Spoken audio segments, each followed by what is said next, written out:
Shalom, shalom, shalom. First and foremost, I do give all honor and all praises to Yahweh, Bahashem, Yahweh Shai, Bahashem, Mikah HaKwadash. Next, double honors to the apostles, the elder apostles, and bishops of Great Millstone, from whom I've learned this 1% truth. Salutations to the hopeful elect who are scattered in the four corners of the earth. Again, shalom. Brother Kapasha, coming to you once again with a brief lesson, Lord willing, it'll be edifying. And also, too, shalom to the sincere sisters who are listening and learning in silence, keeping the order to the best of their ability. All right, I'm going to go right into it because we in the time of, we in the time of war, you see. Let me start out with Jeremiah 28:8. Because this is the time of war, and the prophets that has been before Jeremiah has prophesied of the time of war. Roughly paraphrasing, let me call it out. Let me get it. I'm gonna call it and read it. This is Jeremiah 28:8. Reads, the prophets that have been before me and before thee of old. You see? Prophesied both against many countries and against great kingdoms of war and of evil and of pestilence, plagues, bad times, war, class wars, race wars, also world wars. We done been through two of them already, and the third is ramping up right now. You see, this is not the time for peace. Contrary to those heathen monks marching for peace in different states and cities and such, we don't participate in that kind of stuff. Israel, you so-called Negroes, Latinos, Native American Indians. We know what time it is. As it reads in Jeremiah 28:8, it reads, the prophets, you see, the elect men out here who are watchmen, watching these current events, watching all of these protests and all of these, uproars of the people. Does that look like peace to you? Even though they may say, these heathen monks might go out there marching for peace, that will deceive you, Israel. You have no part in that. That is not your fight. You don't go out there protesting for anything. Actually, what we do, we call on our true power, Yahweh, Bahashem, Yahweh Shai. You see, we get on our knees and we call on the true name of our source, our source of power, and that is Yahweh, Bahashem, Yahweh Shai. Going back to Jeremiah 28:8, which reads, the prophets that have been before me and before thee of old prophesied both against many countries and against great kingdoms. This is a great kingdom, and this is a country, all right, of war. And don't forget, and there's wars and rumors of wars. We know that we are in the beginning of sorrows. You see, let me get that real quick, and then where's the beginning of sorrows? Let's see. It says here, where is that at? In the beginning of sorrows. Let me see if I can find it real quick. I don't want to. Where is that? The beginning of sorrows. You see, it says here.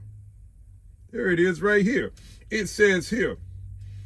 We know that we are in the beginning of sorrows. Let me go up to Matthew 24:4, because this is where it begins. And Yahweh Shai answered and said unto them, take heed that no man deceive you. Many of our people, you so-called Negroes, Latinos, Native American Indians, are being deceived by all these false prophets out here. Even the heathen, deceiving you. Don't allow the heathen monks to deceive you, to have you join in their marches and be out there amongst them, walk away, get away from it as far as you can and as fast as you can.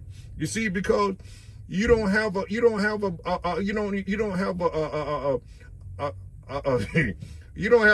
no dealings with heathens in that sense. We have a creator. We have a power. It reads here. It says, and Yahushua said unto them, his disciples, you see, take heed that no man deceive you. He says, for many shall come in my name, saying, I'm Mashiach, you see, the anointed, you see, and shall deceive many. You see, everybody's claimed to be calling for peace. As it says in what's that? 1 Thessalonians 5, and I believe 1 right on down to that degree when they say peace and say 5 and 1 Thessalonians 5 and 3, I believe, when they say peace and safety, then sudden destruction, because that's what's going on, destruction. This is the time of war. This is the time of pestilence, plagues, disease. All of these things are going to be let loose in the end times now. You see, earthquakes. You see, you're going to see all the insurrections as we bring these things out every day, the electronic epistles, to give our people the warning. It says here, for many shall come in my name, saying, I am Mashiach, you see, the anointed, and shall deceive many. And many of our people are deceived even in this time now, this day, the end times we're living in. You see, but it's all by, the will of the Lord. We know he's blinded 2/3 of our people. He says here, because they turn not from their wickedness. All right. It says here, for many shall come in my name, saying, I am the Mashiach, the anointed, and shall deceive many. And ye shall hear of wars. You see, aren't we hearing of wars? And ye shall hear of rumors of war. Let me get back into it. See that ye be not troubled. For all these things must come to pass, but the end is not yet. See, this ain't the end yet. It hasn't fully escalated yet. We're just hearing about these things right now. For the most part, we at the beginning of it. You see, these are the beginning of sorrows, as I'm getting ready to read. It says here, for nation shall rise against nation and kingdom against kingdom. And what then T-47 invade Venezuela and was talking about attacking Iran, things of that nature. We still look what's going on in our own country. What's that in Minnesota? Riots, uproars of the people. All of these things are happening now. You see, we are seeing these things. That's happening now. You see, for a nation shall rise against nation and kingdom against kingdom. You see, and there shall be famines. Shortage of food, shortage of resources, and things of that nature, and pestilence, sick diseases, viruses, and things of that nature, and earthquakes in diverse places. All these are the beginning of sorrows. You see, all of these are beginning of sorrows. And we are seeing these things happening now. And it reads here, it said, look, check this out. Then shall they deliver you up to be afflicted and shall kill you. And you shall be hated of all nations for my name's sake. That's, really, I know this is for the elect prophets, for us too, but 2/3 of our people are being delivered now. Look at ICE breaking in people's homes and such, stopping them, harassing them, and asking for identification, even in their cars and things of that nature. And they are ready to unalive you, Israel. So, you're being delivered up. So we know that we're in the time of war. You see, this is the time, that we understand that we're in. And let me get this in Ecclesiastes, starting in the 3rd chapter, start with the first verse. It reads, to everything there is a season, you see, and a time to every purpose under heaven. You see, right here on earth, there's a time for every purpose right here under heaven. You see? All right, it says here, a time to be born and a time to die. You see? You're going to be born, if a woman is so-called pregnant with child, in what, 9 months, she will deliver that child, so therefore there's a time to be born and there's a time to die.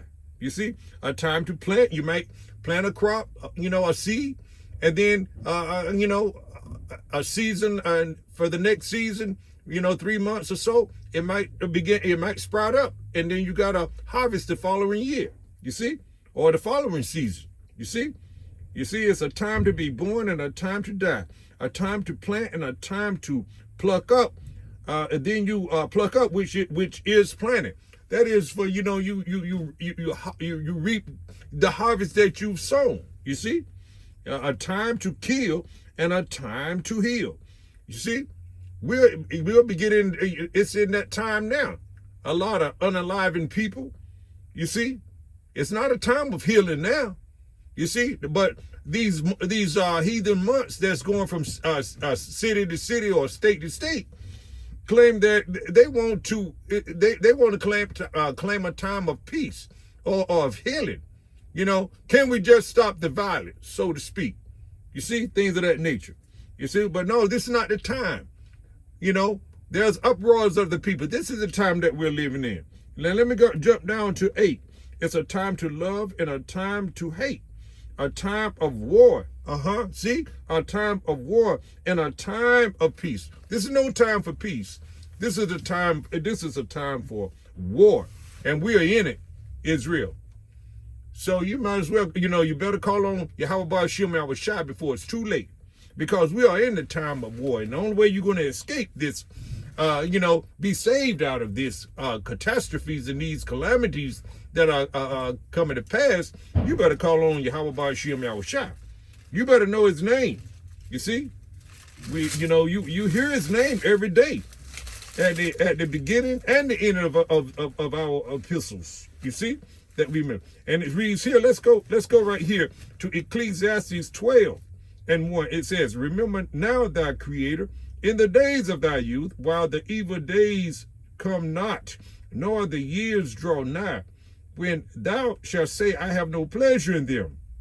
You see. Because when these bad times come, you ain't going to be able to go out and have a good time. Go to the comedy club or go to the clubs and have fun and do those things that you did back, in time past. No, things are really getting bad out here, Israel. So this is the time to turn back to Yahweh Ba'ashem Yahushua. Your creator is Yahweh Ba'ashem Yahushua. In the days of thy youth, before these bad times come upon you, all right? You're not going to have any pleasure in them. So, seek the Lord while he may be found. I just want to bring that out, something real quick today. All right, Lord willing, you were 85. But before I end it, I must give all honor and all praises to Yahweh Ba'ashem Yahushua Ba'ashem Rikah HaKodash. Double honors to the elder apostles and bishops of Great Millstone, from whom I've learned this 100% truth. Salutations to the hopeful elect who are scattered in the four corners of the earth, including the speck of birds. Shalom to the sincere sisters who are listening and learning in silence and keeping the order to the best of their ability. Again, shalom.